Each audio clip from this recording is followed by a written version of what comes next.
The first miners into Idaho often carried with them hop seeds buried deep in their knapsacks. Little did they know that 150 years later, Idaho would be a leader in producing one of humanity's favorite drinks. Hi, I'm Bruce Reichert, and welcome to Outdoor Idaho. Believe it or not, Idaho produces some great beer, lots of it. In fact, the blending of hops and barley and water has created one heck of an Idaho story. Let's do it. At first glance, Derek Reed, Penny Pink, and Nate Jackson have little in common. I've got, farmers in my family tree going back on both sides quite a ways. Not drinking alcohol is a choice I make, but, other people can make their own choices. My education and training is in microbiology and analytical chemistry. There's something that I just enjoy about that laboratory work. I was envisioning this old hop farmer coming down and checking, showing us his hops, and Nate jumps out of the truck. I was like, who's this guy, However, that Mormon farmer, that scientist, and that young man in a trucker hat share a common goal, making the best beer possible. Look at that. One of the building blocks of beer is barley, and eastern Idaho is the gem of the barley malting industry. In North America, Idaho is famous for the quality of the potatoes that they produce. But I can tell you that in the world, the quality of barley that Idaho produces is world famous. The Barley Triangle is as old as the state. It runs northeast from Idaho Falls through Rexburg and over to Victor, and then back down to the Portneuf Valley. A little bit of barley has always been grown in the area. Back in the day, everyone was a farmer. This farm here, my great-grandpa, Charlie Reed, started it. Derek Reed follows in his family's footsteps, joining the increasing number of eastern Idaho farmers growing malt barley. I loved it always growing up. I loved being out here with my dad. I've always loved just the beauty and the peace out here in the area.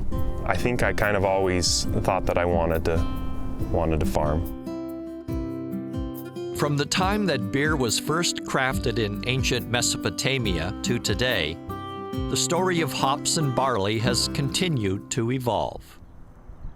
Mormon settlers moved west, fleeing religious persecution in the late 1800s.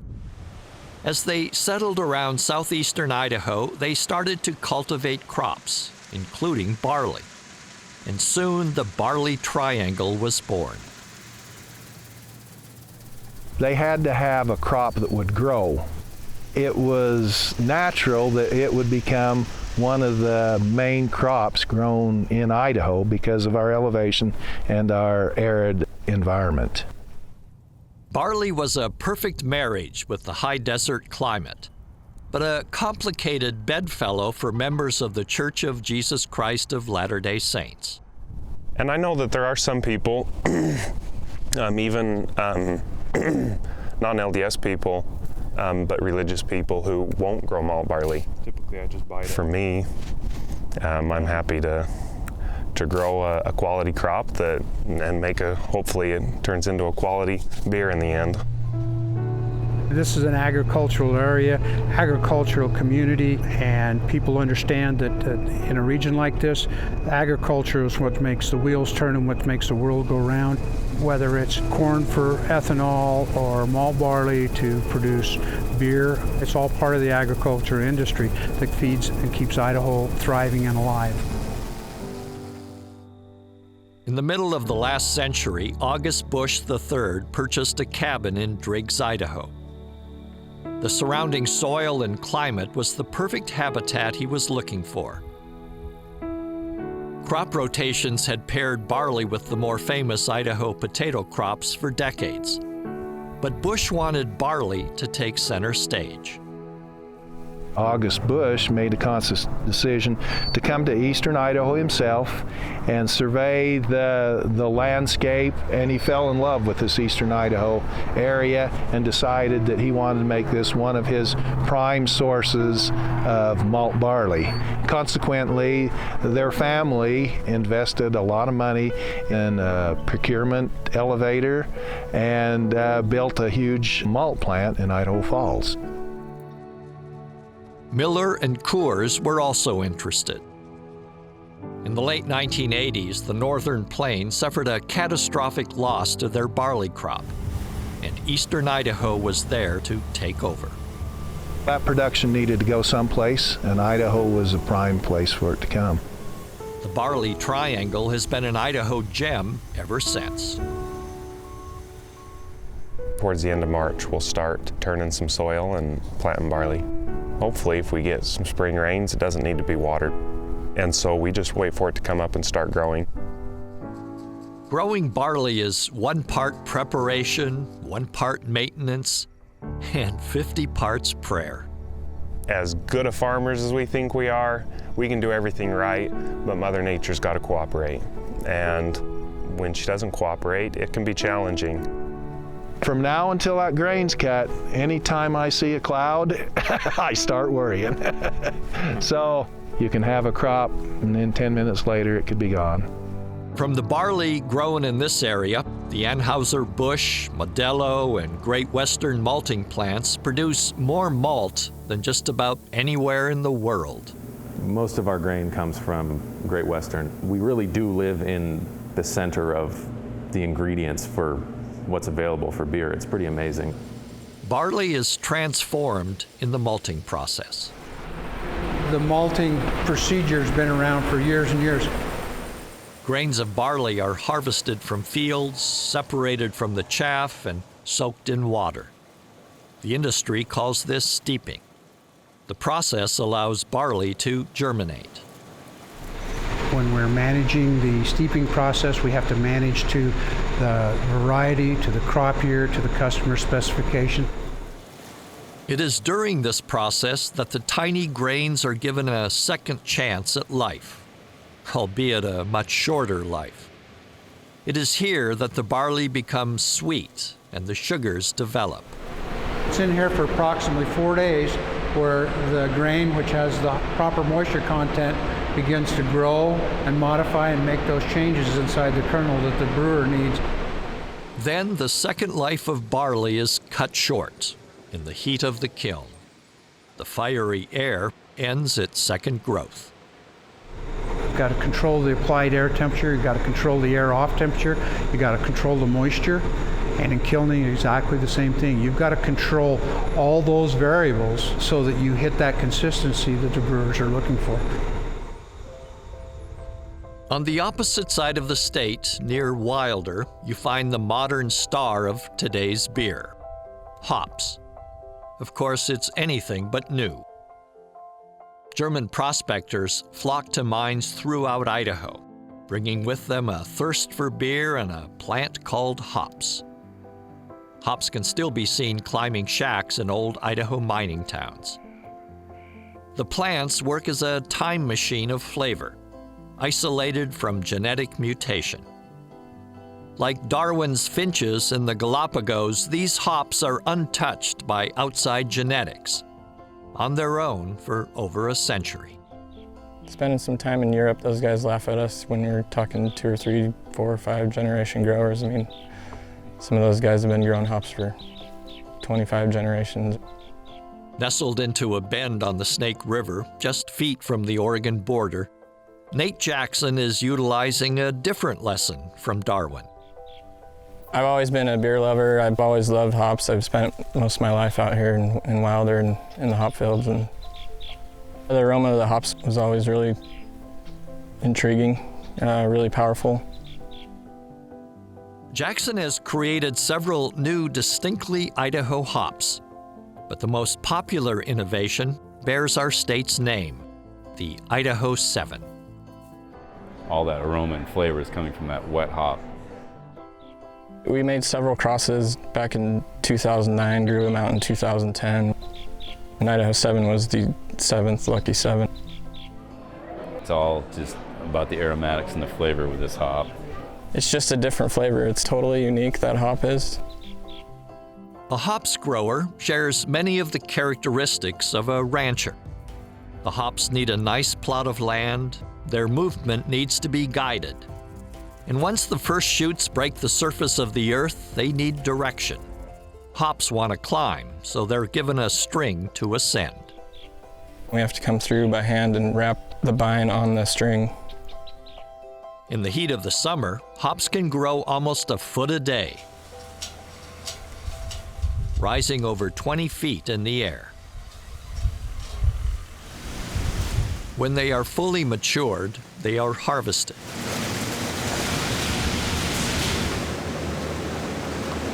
And brewers from around the country descend on Nate's farm for a chance at fresh Idaho 7s. The thirst for Idaho hops grew into a new endeavor. Mill 95 recently opened its doors. It's a hop processing plant that will allow more uniquely Idaho hops to flavor beers throughout the globe. But Idaho is not only a boutique hop industry. North Idaho is home to arguably the largest hops ranch in the world, owned by one of the largest beer companies in the world, Anheuser-Busch. One doesn't often think of Budweiser or Bud Light as being a local beer, but with hops from north of Sandpoint and barley from Rexburg, it would be hard to find a beverage more rooted in the state. And brewing in Idaho reflects the spirit of the state. Breweries are small, community-focused, and operated with a lot of Western astuteness. They're not inspired by money, but simply by a good sip. A friend of mine bought me a Bridgeport IPA.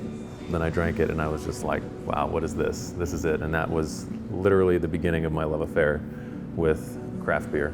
Just this rich, bold mouthfeel. It was citrusy, it was grapefruit and a little pine, and I just remember it was bitter and thinking, this is what beer should taste like. The University of Idaho is attempting to cultivate that passion with a fermentation program, giving Graham Lilly the science to back up his fervor. I took a microbiology class and I thought, wow, this is really cool. So I pursued that avenue, and that was when my science education kind of started to blend with my brewing education as a home brewer. They just went really well together, and that's kind of where that love affair began. That love affair grew into Hunga Dunga Brewery. I actually didn't really feel like it was a feasible thing. It seemed like a cool idea, but it never felt like something that I could actually do. Then a friend of mine, we brewed a lot together, and we sort of went down that road visiting that idea, and then right about the time I was graduating, we just decided to go for it.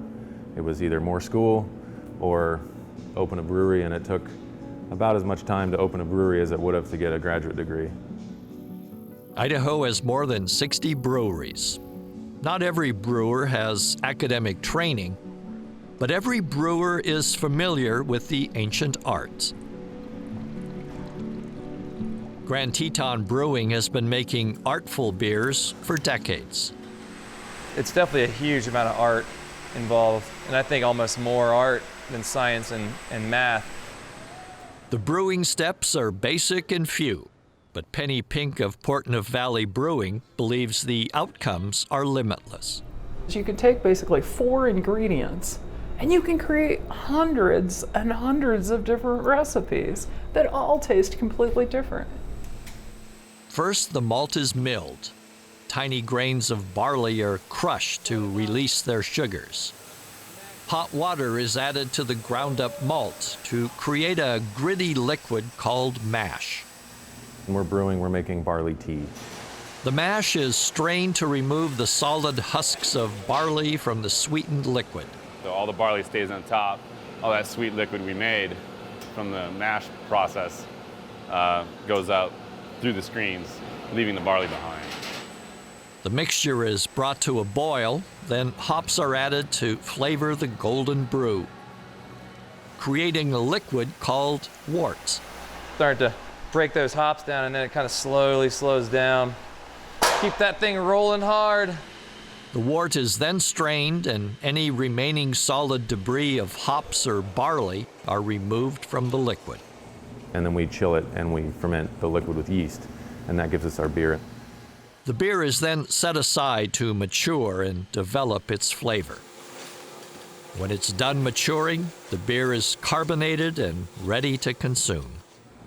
It's all science. I mean, you can dive as hard and as deep as you want into it. Those types of things get very expensive because you need equipment and essentially building a laboratory to produce beer. But the art really comes into the conceptualizing of the flavors and the styles and how various hops and flavors might work with other styles that are out there, and then maybe some that are not. You can't do the art without the science, and vice versa. 90% of the job is cleaning, and the brewing is not the tough aspect. A lot of the hard part is maintaining fermentation. So a lot of the magic happens right here in the cellar. The brewers are just making sugar water, ultimately. Once the beer has been fermented, it can be bottled and sold. It can, however, take another journey, transferred to a wine or whiskey barrel to develop even more character. It just adds more flavors, more dimension to it. Restaurateur Jeff May explored the result with their barrel master, Ben Nelson. We put it into the barrel just so we can get that extra depth of character, get a lot of whiskeys and those vanillas, those oak, that burnt wood flavor is really what we're shooting for. Once we find a barrel that's producing a lot of flavors, try and pull our best beers out of that. So whiskey right up front, vanilla, and then you still getting going in and getting some of the darker fruits from the quad. Yep. Oh, damn, that's tasting really good right now, actually. That is really good. Even with Black Albert, which is a complex beer as it is, but this just adds more flavors, more dimension to it. See, I get vanilla right away. That's drinking smooth too. Yeah. Bit of wood on it. Doesn't taste like 14%, I'll tell you that much. There's no alcohol burn at all. Super chocolatey too. Oh man, this is really good right now. How long has that been in the barrels? This one's been in since for a year now. I'm excited about it. Yeah. Beer is the second most consumed beverage in the world, after water. And its primary function throughout history was never euphoria or drunkenness, though some may like the effects. Its real function was health and safety. Professor Unlu teaches fermentation at the University of Idaho.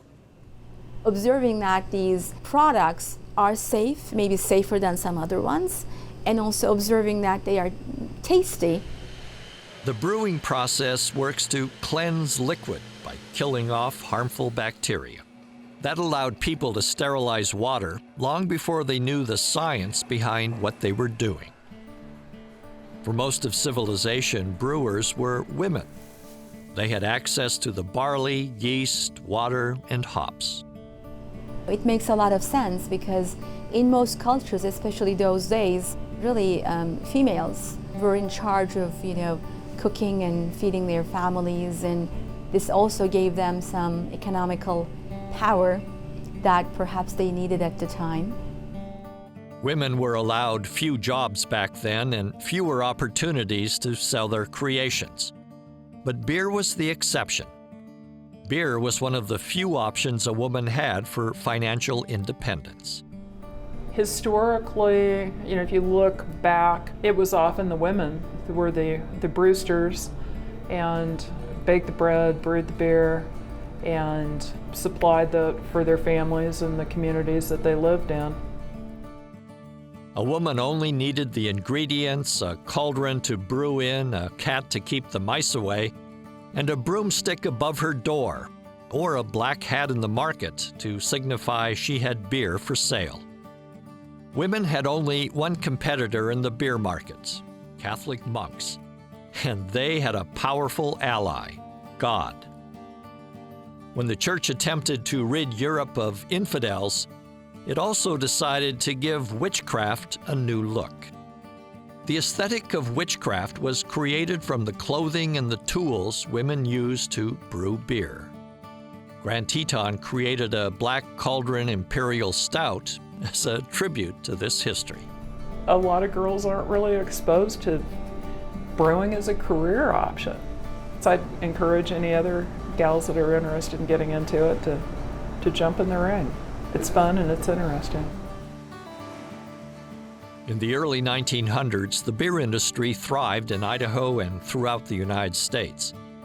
But in 1920, Prohibition forced most of Idaho's breweries underground or completely out of business. Pre-Prohibition, there was a lot, and then most of them didn't make it past the Prohibition. They weren't able to sell soda or whatever they did to stay alive. Local beer in Idaho disappeared for half a century. But in the 1970s, everything changed with the stroke of a president's pen. Hi everybody, good to see you. Carter legalized home brewing. So then you get a bunch of yahoos like me in on the game. And so you've got a bunch of your early pioneers that are jumping into commercially making beer and competing with the big boys. Kind of a return, that full circle back to, okay, we're not trying to conquer the whole world, but let's try to conquer our neighborhood. And that's a grand tradition. And nationally, it seems to have taken off. The beer revolution we see in Idaho today can be traced back to Jimmy Carter. And one of the biggest innovations in beer consumption can be traced to Grand Teton's first owner, Charlie Otto and his dad. His dad talked about how they used to get beer in the early days in this country with an enamel steel pan and a lid called the growler, because when you were walking home with it, the CO2 releasing off the beer would make the lid flutter. So Charlie's first growler was the clear glass 64-ounce jug. Test in the market, that worked, so we moved to amber, and the growler was born in the U.S. Oh yeah? Excellent, cheers. The beer market has gotten competitive in recent years. What seemed like an unending expansion has slowed considerably. One might expect the competition to heat up, but craft brewing in Idaho is more like a community. I think there's a lot of camaraderie amongst the brewers. There you go. Certainly in this state. The small communities supporting these places, which is why you see a brewery in every town of 300 people versus 300,000. They're popping up everywhere. The brewers in Idaho stick together, and hops and barley have become an integral part of the state. Oh sure, people may stop drinking a certain type of Idaho beer, but history suggests they will never stop drinking local beer or growing Idaho hops and barley.